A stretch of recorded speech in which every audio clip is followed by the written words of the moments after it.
본 영상은 실제 사례와 다양한 이야기를 바탕으로 재구성한 스토리텔링 콘텐츠입니다. 특정 인물이나 사건과 직접적인 관련은 없으며 교육적 교훈적 목적의 이야기임을 안내드립니다. 그는 평범한 직장인이었다. 아니, 어쩌면 우리 모두와 다를 바 없는 사람이었다. 매일 아침 같은 시간에 일어나 같은 지하철을 타고 같은 회사로 향했다. 출근길 창밖으로 스쳐 지나가는 도시의 풍경은 언제나 같았고 그의 하루 역시 늘 비슷하게 반복되었다.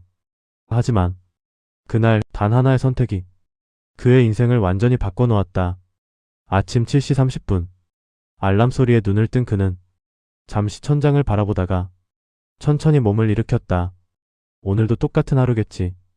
혼잣말처럼 내뱉은 이 말에는 기대도 설렘도 특별한 감정도 담겨있지 않았다. 출근 준비를 하며 습관처럼 TV를 켰고 습관처럼 커피를 내렸다. 그의 삶은 어느 순간부터 습관이라는 단어로만 설명되는 하루들의 연속이 되어 있었다. 대기업도 전문직도 아니었지만 그렇다고 불안정한 직업도 아니었다. 월급은 정확하게 들어왔고 큰 사고 없이 조용히 흘러가는 안정적인 삶. 겉으로 보면 부족함 없는 일상이었다. 하지만 그의 마음속에는 항상 설명할 수 없는 공허함이 자리 잡고 있었다. 이게 정말 내가 원하던 삶일까? 그 질문은 퇴근길 지하철 안에서 잠들기 전 침대 위에서 그리고 일요일 저녁마다 조용히 고개를 들었다. 회사에서의 그는 성실하고 책임감 있는 직원이었다. 상사가 시키는 일은 묵묵히 해냈고 동료들과의 관계도 무난했다. 눈에 띄지는 않지만 문제도 일으키지 않는 조직이 가장 좋아하는 유형의 사람이었다. 하지만 그는 스스로를 대체 가능한 사람이라고 느꼈다. 내가 아니어도 누군가는 이 자리를 대신할 수 있고 내가 사라져도 회사도 세상도 아무렇지 않게 돌아갈 것 같았다. 그 사실이 그를 가장 괴롭혔다. 어느 날 퇴근 후 집으로 향하던 길, 지하철 환승통로에서 우연히 고등학교 동창을 만났다. 반가움에 근처 카페로 자리를 옮겼고 자연스럽게 근황 이야기가 오갔다. 난 요즘 스타트업 하고 있어. 동창의 말에 그는 순간 놀랐다. 안정적인 직장을 그만두고 사업을 시작했다는 이야기는 그에게 현실감 없이 들렸다. 불안하지 않아? 조심스럽게 묻자 동창은 잠시 생각하다가 이렇게 말했다. 불안하지. 근데 말이야, 불안한 건 지금도 마찬가지 아니야? 그 한마디가 그의 가슴 깊숙한 곳을 건드렸다. 그날 밤 집에 돌아온 그는 잠들지 못했다. 머릿속에는 동창의 말이 계속해서 맴돌았다. 불안한 건 지금도 마찬가지. 안정적인 직장, 고정적인 월급, 정해진 삶의 궤도. 그 모든 것이 안전망처럼 느껴졌지만 동시에 보이지 않는 감옥처럼 느껴지기도 했다. 그는 노트북을 켜고 한동안 잊고 지냈던 자신의 오래된 꿈을 다시 떠올렸다. 대학교 시절 그는 작은 온라인 쇼핑몰을 운영한 적이 있었다. 새벽까지 상품을 고르고 사진을 찍고 설명을 적으며 손수 사이트를 만들던 시간. 매출은 크지 않았지만 그때만큼은 분명 살아있다는 느낌이 있었다. 그러나 현실의 벽 앞에서 그 꿈은 취미라는 이름으로 정리되었고 이력서 한 줄조차 남기지 못한 채 사라졌다. 그날 이후 그의 일상은 조금씩 흔들리기 시작했다. 업무 중에도 자꾸만 다른 삶을 상상하게 되었고 퇴근 후에는 창업 관련 영상과 자료를 끝없이 찾아보았다. 하지만 그가 마주한 현실은 생각보다 훨씬 무거웠다. 모아둔 돈은 1년을 버티기에도 빠듯했고 실패했을 경우 다시 돌아갈 자리가 있을지조차 확신할 수 없었다. 가족들의 반대는 불 보듯 뻔했다. 왜 멀쩡한 직장을 그만두려고 해? 요즘 세상이 어떤데 그런 모험을 해? 그의 머릿속에는 수많은 계산과 두려움이 교차했다. 한쪽에는 안정적인 현재가 있었고 다른 한쪽에는 불확실하지만 스스로 선택하는 미래가 있었다. 그는 종이에 2개의 문장을 적었다. 지금처럼 살기.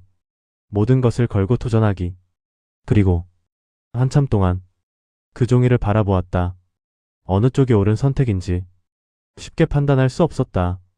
둘 다 장단점이 있었고 둘 다 후회가 남을 수 있었다. 하지만 그는 문득 이런 생각이 들었다. 도전에서 실패하는 후회와 도전조차 하지 못한 채 남는 후회, 어느 쪽이 더 클까? 그 질문 앞에서 그는 더 이상 눈을 돌릴 수 없었다. 며칠 후 그는 사직서를 작성했다. 키보드를 두드리는 손끝이 미세하게 떨렸다. 정말 이걸 제출해도 될까? 수없이 망설였지만 결국 마우스를 클릭했다. 이메일 전송. 짧은 알림음과 함께 돌아올 수 없는 선을 넘었다는 사실이 현실로 다가왔다. 그 순간 그의 심장은 마치 오래된 시계를 억지로 다시 돌린 것처럼 빠르게 뛰기 시작했다. 두려움, 해방감, 기대, 불안. 모든 감정이 한꺼번에 몰려왔다. 그리고 그는 아직 알지 못했다. 이 선택이 자신을 어디로 데려갈지, 얼마나 깊은 터널을 통과하게 만들지. 하지만 분명한 것은 하나였다. 그는 더 이상 같은 자리로 돌아갈 수 없었다. 그의 인생을 바꾼 단 하나의 선택. 그 선택이 기적이 될지 실현이 될지는 아직 아무도 알지 못한다. 이제 그의 진짜 이야기가 시작된다. 사직서를 제출한 다음 날 그는 평소보다 훨씬 일찍 눈을 떴다. 알람이 울리기도 전 천장을 바라보며 한동안 숨을 고르고 있었다. 정말 끝이구나. 익숙했던 출근길, 익숙했던 회사 건물, 익숙했던 자리. 이제 그것들은 더 이상 그의 일상이 아니었다. 그 사실이 그를 설레게 하기도 했고 한편으로는 두려움에 잠기게 만들었다. 회사에 마지막으로 출근한 날 그는 평소보다 천천히 걸었다. 건물 입구, 로비의 향기, 엘리베이터의 소음, 사무실의 형광등. 이제는 모두 기억 속으로만 남게 될 풍경이었다. 동료들은 그의 결정을 듣고 저마다 다른 반응을 보였다. 대단하다. 용감하다. 부럽다. 하지만 그 말들 속에는 은근한 걱정과 조심스러운 거리감이 섞여 있었다. 그 역시 그들의 마음을 충분히 이해할 수 있었다. 안정된 궤도를 벗어나는 일은 누구에게나 두려운 선택이었기 때문이다. 퇴사 후 그의 하루는 완전히 달라졌다. 더 이상 정해진 출근 시간이 없었고 지시해주는 상사도 없었다. 모든 일정, 모든 결정, 모든 책임이 오롯이 자신의 몫이 되었다. 그는 작은 원룸에서 본격적으로 온라인 사업을 준비하기 시작했다. 시장 조사를 하고 상품을 선정하고 공급처를 찾고 사이트를 구축했다. 새벽까지 모니터 앞에 앉아 숫자와 그래프를 들여다보며 하루를 마무리했다. 처음 며칠은 설렘으로 가득 찼다. 드디어 내가 원하는 삶을 살고 있다. 그러나 현실은 그리 낭만적이지 않았다. 첫 달 매출은 기대의 절반에도 미치지 못했다. 광고비는 생각보다 빠르게 통장을 비워갔고 재고는 방 한쪽에 쌓여만 갔다. 하루 종일 주문 알림을 기다렸지만 스마트폰은 좀처럼 울리지 않았다. 그는 자주 창밖을 바라보며 생각에 잠겼다. 내가 너무 쉽게 생각한 건 아닐까? 불안은 조용히 하지만 끈질기게 그를 따라다녔다. 두 번째 달 상황은 더 나빠졌다. 예상하지 못한 배송 문제와 고객 불만이 한꺼번에 터졌다. 밤늦게까지 사과 메시지를 보내고 환불 처리를 하며 고개를 숙였다. 통장 잔고는 눈에 띄게 줄어들었고 그의 표정 역시 점점 굳어갔다. 어느 날 밤 그는 혼자 앉아 한참 동안 아무것도 하지 못한 채 멍하니 있었다. 그만둘까? 이 선택이 잘못된 결정이었을지도 모른다는 생각이 처음으로 진지하게 스쳤다. 하지만 그는 그 자리에서 포기하지 않았다. 자신이 왜 이 길을 선택했는지, 무엇을 바꾸고 싶었는지를 다시 떠올렸다. 그리고 문제를 하나씩 차분히 분석하기 시작했다. 상품 구성, 가격 정책, 고객 응대, 배송 시스템. 그는 처음부터 다시 설계했다. 하루 평균 34시간 자던 생활은 더 빡빡해졌고 주말이라는 개념도 사라졌다. 하지만 이번에는 조금씩 변화가 나타나기 시작했다. 세 번째 달 작은 주문들이 하나둘 들어오기 시작했다. 처음에는 하루 한 건, 그 다음엔 두 건, 그리고 다섯 건. 알림음이 울릴 때마다 그는 자리에서 벌떡 일어나 주먹을 쥐었다. 됐다. 작은 성공이 그에게 다시 숨을 불어넣어 주었다.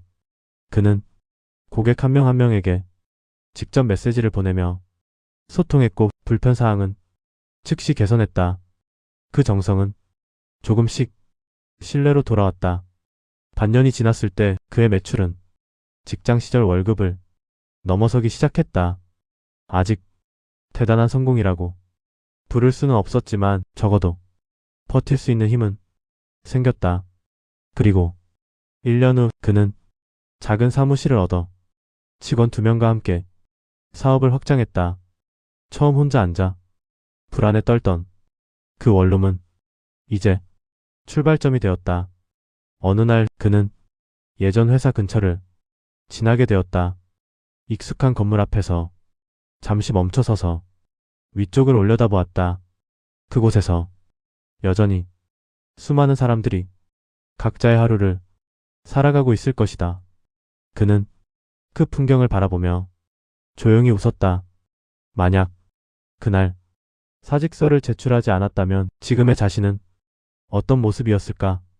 아마 안정적이었을 것이다. 하지만 지금처럼 살아있다는 감각은 느끼지 못했을지도 모른다. 그는 성공한 사람이 아니다. 아직 배워야 할 것도 많고 넘어야 할 산도 수없이 남아있다. 하지만 분명한 것은 하나였다. 그는 자신의 삶을 스스로 선택했고 그 선택에 책임지고 있다는 사실, 그리고 그 과정 속에서 비로소 자신의 인생을 살고 있다는 확신을 얻었다. 우리 모두는 매일 작은 선택과 큰 선택 앞에 서 있다. 어떤 선택은 아무 일도 일어나지 않은 것처럼 보이지만 어떤 선택은 인생의 방향을 송두리째 바꾸기도 한다. 중요한 것은 결과가 아니라 스스로 선택했다는 사실이다. 그 순간 우리는 더 이상 흘러가는 삶의 구경꾼이 아니라 자신의 이야기를 직접 써내려가는 주인공이 된다. 당신의 오늘 선택은 어디를 향하고 있습니까? 그리고 그 선택이 당신을 어떤 내일로 데려갈까요? 선택은 순간이지만 그 결과는 평생 남습니다.